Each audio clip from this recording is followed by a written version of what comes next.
Hey, what's up everyone? Tim here from Everyday Tactical Vids, and we're back into our video series reviewing and testing bushcraft bags. So I released a video of Bushcraft Bag 1, and then we tested it. I released a video of Bushcraft Bag 2, and I just finished testing it. So that video will go live this Saturday, which is December 23rd at around 9 a.m. So that'll be available for you guys to check out. I'm re-releasing this video now because some people may have forgotten about the overview of the bag I did for Bushcraft Bag 2, and so I want to make sure you watch that and then you watch the actual test. So this will be kind of a 3.5 video out of 10, and then video number 4, the test of this kit you're about to watch, is going to go live this Saturday, December 23rd, 2023 at 9 a.m. and that's Eastern time. So thanks for tuning in. Thanks for checking it out. And yeah, hope you're enjoying this series. It's a lot of fun to do for me, and I'm learning a lot in the process. So enjoy the video. We'll see you soon. This is Bushcraft Bag number 2. Hey, what's up everyone? Tim here from Everyday Tactical Vids, and this is the second bushcraft bag as we look at 5 bushcraft bags and test out 5 bushcraft bags. So this is a 10-part series. I've already reviewed bag number 1 and tested it out. There are links to those 2 videos below. I'm not making a ton of changes from the bags I built in the past as I go through this process because I just want to kind of test them out. And then when I get to the end, I'm going to take all the bags, combine the best features of it together, and make probably the ultimate bushcraft backpack and the ultimate bushcraft haversack. But let's take a look at what I have in this bag. We'll talk about it. I'll put a full list of the items down below in the description section if you're interested. And as the rain kicks in here, we may have to pause and come back to this video. But anyhow, let's take a look at it. Bushcraft bag number 2. Let's start off and talk about the bag. This is a Polish bread bag, and I picked this up at an Army surplus store. In New England, they have one here called Army Barracks. And it's literally a mix of surplus and also stuff from like Rothko. They also carry like all kinds of knives, survival tools. They carry airsoft stuff. So this is a legit Polish bread bag. Now you look at it, you're like, well, so what do they do with it? Well, apparently they carried bread in it and other things because it's got a bunch of compartments. These run like $7 or $8. You can pick these up online. Definitely a great bag. It's got a lot of storage and organization inside for the size of the bag. So here's the front. The clips are kind of interesting. So you run this strap through this little kind of roller, and then it kind of pops up and locks into place, and then this bottom section goes in like that. And you do obviously that on the same on this this side as well. So a flap that goes over the top. Here's your side. There's nothing that is on the side, but you can see in a little bit. Other side, same thing. And then flip it around back. You can see on mine, I've got a pair of gloves. We'll talk about that in a second. But you can also see we've got a handle up here to carry it.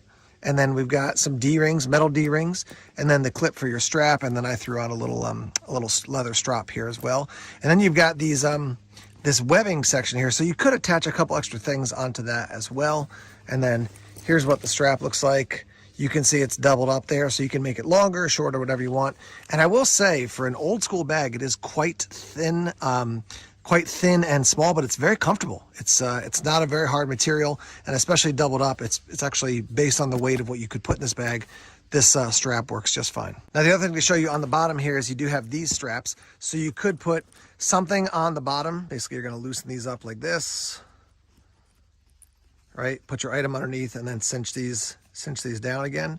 And you could probably put a bedroll or something like that. I think that's probably going to be a little bit bulky, or it's got to be really thin if you put it on there. But you could, you know, throw a windbreaker or something like that on the bottom as well. I don't use the bottom of this these bottom straps very much, but good to know you can store gear there. All right, so opening it up, pull this out, pull this out. You can already see the little metal buckle here that helps basically cinch things down. So you got that organized there.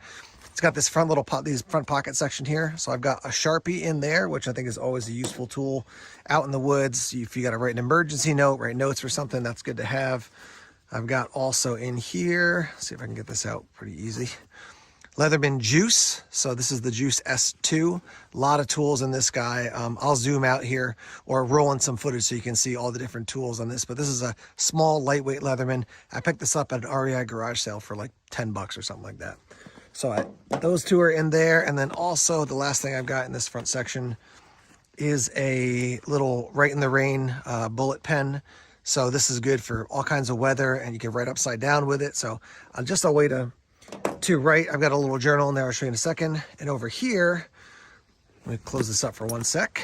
So what we've got here is basically my utensils. It looks like a Swiss Army knife, but you can see folded out, you've got a spoon. And then over here, see if I can, get it right there in the middle. We've got our fork, as well as a bottle opener there. And then as you would expect, you've got a knife here with a little bit, it's not a very sharp tip there, so sort of dulled out tip. I will say, I've used this one other time.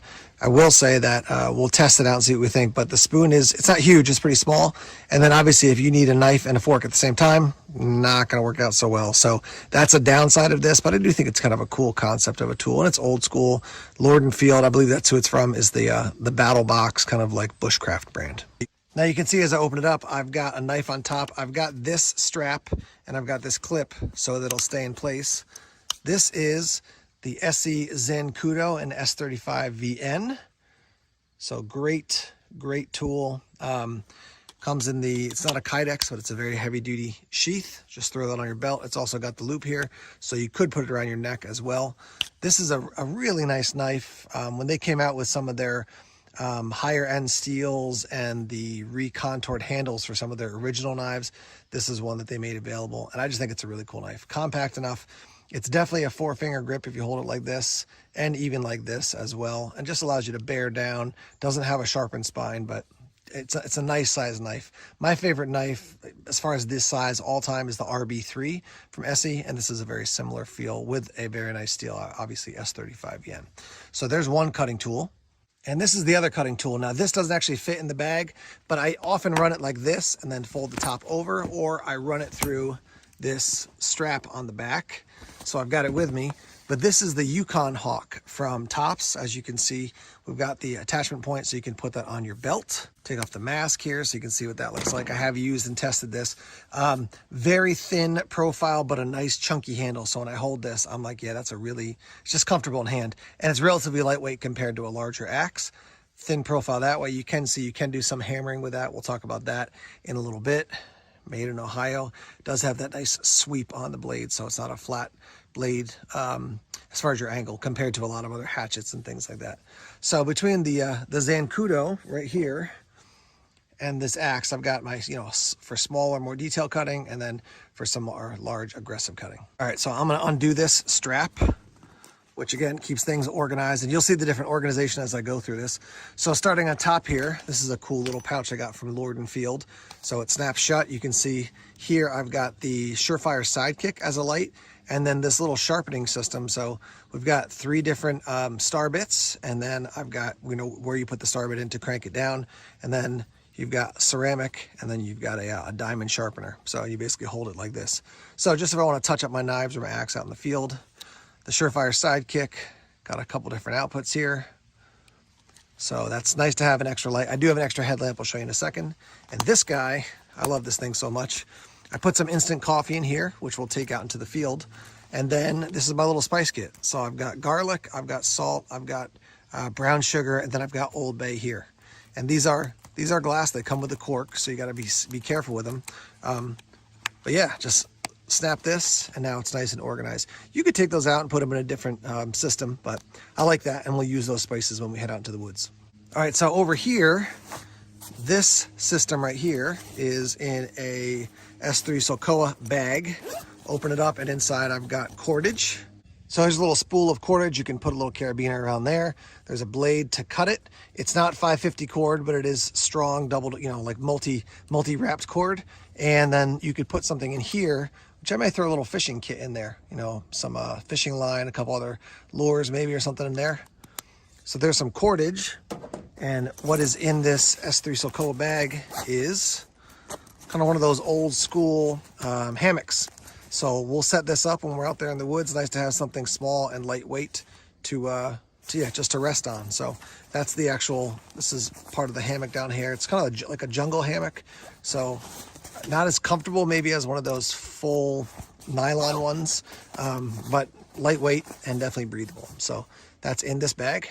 Here you can see I've got a emergency, it's sort of like a tarp and blanket all kind of mixed in one, but thicker and more durable than one of those Mylar blankets. The last bushcraft outing I did for my last kit, I found that Mylar blanket's like, yeah, it's good in an emergency, but if I wanted something a little bit more sturdy, here's a step up. I will be moving to some tarps for future systems or future bags, but I wanted to try something a little bit different. So just got this. I ran about 12 bucks. I think it's from like Coughlin's. It's not some super expensive brand, but it does take up a lot of space in here. So that's something to note that you may want to just keep that in mind. If you're using this, you may want to use a backpack because it does fill up a lot of space in the haversack. Lord and Field cover, leather cover for the little journal that I have in here. So I can write notes, take notes, journal, whatever I want to do while I'm out in the field. You can see there are two little storage sections here in the back, 1 and 2. Obviously, this little loop goes over the button. I want to open these up so I can get access to them. But before we go in there, let me show you one last thing, which is this. See if that bag cannot fall over for me. So this is from Exotac, and it's basically a gear roll, and you can store lots of different items in this thing. They have it in a couple different colors. Let's see if I can get this open on camera here. There we go. Very solid and secure. Once you get things in there and, you know, rolled up, I don't think you're gonna have any issues with it, you know, falling out or anything like that. But you got hook and loop. This opens like this. That opens like this. This is hook and loop. And then you're gonna basically unroll it this way. And you can see I've got gear up here, and I've got items also in this gray section as well. So let me readjust the camera. We'll take a look at that. So here's the Exotac gear roll, but essentially for me, it's a fire organization kit. I do have one of these, which is like the Exotac Zippo lighter. I haven't used this thing in a while. I can tell you my consistent experience with anything like these type of Zippo lighters is that you're gonna get a spark pretty regularly, but even with O-rings and stuff, it just, yeah, stuff leaks. So not a huge fan. It's not this particular product from Exotac, but Zippo lighters, even if they have a way to seal it, in general, I find they're eventually going to leak. So you got to check in on these regularly. I don't think they're bad, but you got to check regularly, and I would always have a backup to this type of lighter. So that's in there, and I'll fill it up before we head out into the woods. I do have a fire steel from Exotac. I've got a couple kind of, I don't know if they're, I want to say paper-based or paper-looking fire starters. This is from Spartan Fire, I think it's called, and this is from my friends at Pro Camp Tech. So get a fire started there. Got two little lighters in here. Got a magnesium bar and a fire still there. Down here, I've got just a basic set of matches, but in a plastic bag. Open this up. You can see I've got a bunch of fat wood here to use. In here, I've got, oh yeah, this isn't actually, this is a fire steel, but these are actually, there's actually an arrowhead in here that you can attach to something. This is from Lord and Field as well. Great item to just throw on your neck. You know, this actually, you can use this. I gotta unloosen it, but this has got a cutting edge because it's got, you know, it's an arrowhead, so you can use it to cut and also to start fire. So that's kind of a cool thing. You can see a little tin here in this one when I push this out. This is from Pro Camp Tech, and it's some more of their fire starter, basically some chopped up fat rope stick, one of their original products. Here, let's see if I've got a stone in here. This is kind of fun. This is legit flint and steel. So flint and steel, if you want to try that, that's a fun way to get a fire started. And then down here at the end, I've just got this little basic folding knife, again from Lord and Field. You can see I've used this to strike fire steels with the back. You can see that's a little beat up. But also if you want to cut up some of the fat wood or other things, now you've got a little blade in your kit. So that's my my fire kit for Bushcraft bag number 2. All right, back into the bag here, these last two little pockets. So back here, I've got some tin foil. Always good to have that available for cooking or whatever you want. And then I've got this, which is really cool. My last kit, I had a Wazoo Survival bandana. This is also from Wazoo Survival, but this is edible and medicinal plants. So that is cool. You know, I always like to have one of these for having a bandana or shamrock scarf is always helpful for, you know, making a splint, collecting items, whatever it might be.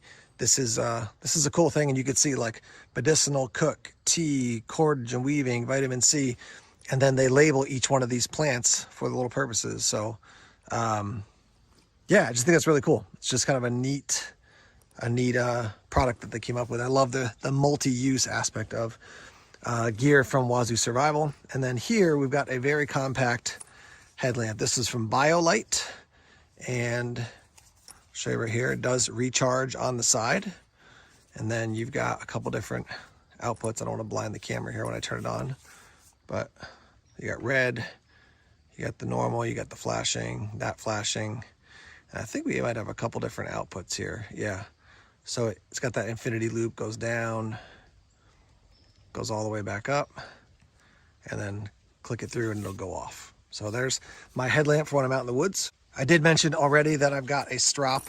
Got to be careful that this doesn't get soaked in the rain. So I'm probably going to put this inside, but I just threw that on. It's got a little clasp there, so I can do that. Over to this side, I've got probably the most classic bushcraft saw out there, Baco Laplander. Not super expensive, but a great saw. Does have a little lanyard there. Had this for a long time, still working awesome. I do have a whistle, you know, just an emergency whistle. Good to have anytime you head out into the woods, just a way to get somebody's attention. This does have a little clip on the back too, which is kind of neat. I like that. I've got a clean canteen bottle, and there's your cap. And then it also has, just like my first kit, this one has a nesting cup as well. So slides in like that. These nesting cups are great. Got a handle. They've got, see if this one has it. Yeah.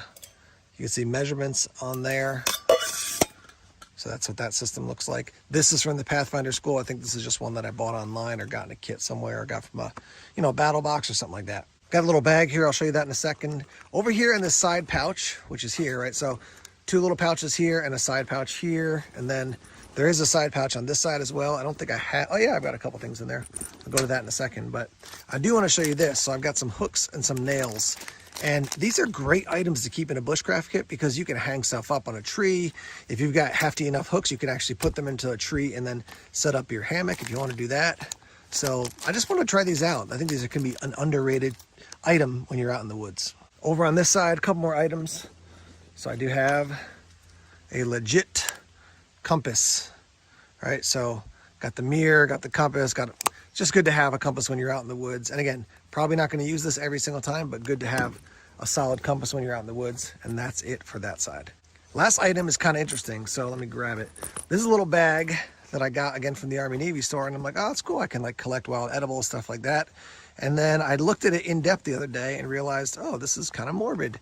Deceased military personnel, personal effects, their name, their battle area, serial number, place of burial. Anyhow, that's a little dark, but it is a nice little simple bag that you can collect items in. It was probably like $2 at the Army surplus store.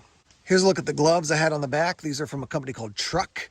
Not super familiar with them, but I've worn these a bit. Very comfortable. And yeah, they're a good one. They're a good brand that I've seen, that I've used so far at least. And they are goat skin. So yeah, just a nice set of gloves. Good to have something to protect your hands out in the woods. So there you have a look at bushcraft bag number 2. And we're gonna head out into the woods and test this. Probably not today, maybe the next couple days or so. I'm gonna do more testing of the gear. I felt like in the last video, I used a bunch of the gear, but some of it I just didn't use. So I wanna use more of this, set up a more, I don't know, significant bushcraft setting and get out there. I'll probably cook a nice meal or something.